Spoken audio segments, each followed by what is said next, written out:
我真服了。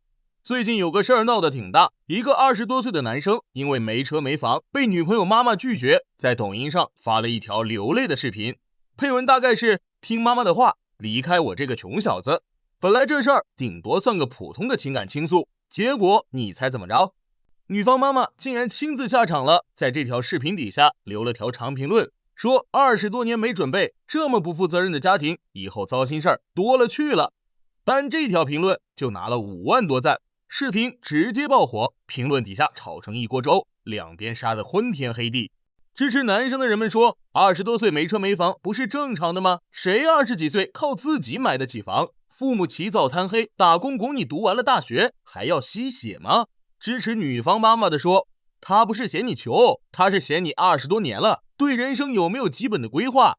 能指望将来扛起家庭责任吗？但两边都有道理的时候，往往意味着两边都有问题。因为男生是一个遇到阻力只知道解决情绪，不知道解决问题的成年人，而女生的妈妈不单纯是关心女儿，是自己想过嘴瘾。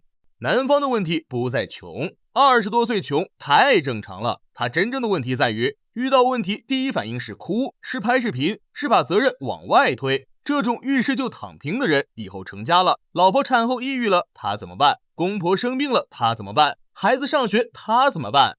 是不是又发一条视频呢？是不是又哭呢？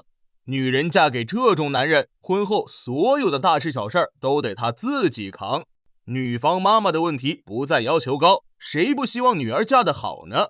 她真正的问题是蠢。既然看不上别人，最好的处理方式就是不理。你费了那么大劲写评论，除了换来5万个赞，帮他把视频推上热搜，你得到了什么？但话说回来，我理解这位妈妈，不是理解她下场撕，而是理解她为什么这么焦虑。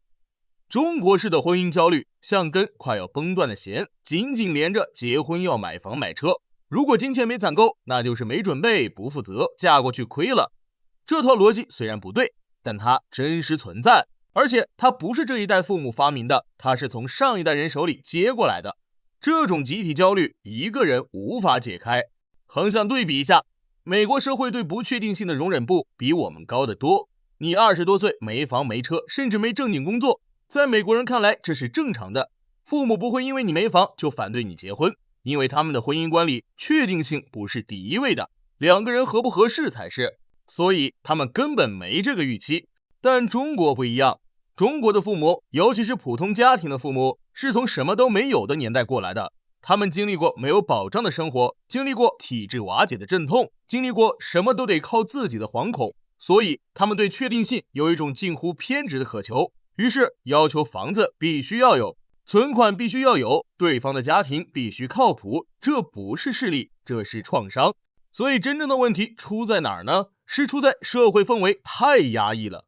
这个社会应该允许有的人生活稳定，有的人生活不确定，允许多种多样的活法存在，那才是一个健康社会该有的样子，而不是像现在这样，每个人都得按同一个模子活，20多岁买房，30岁之前结婚，35岁之前生完2胎，如果一步没跟上，就被定义为没准备好的人生。这种单一标准把所有人都逼疯了。最后说个事，你们也别为那个男生担心了。他视频爆火之后，肯定会有运营公司找他签约，下一步就是利益人设、圈流量、接广告，没车没房的问题马上不就解决了？他靠那条被骂上热搜的视频，一改贫穷，因祸得福。这场全网大讨论里，唯一没亏的人就是他。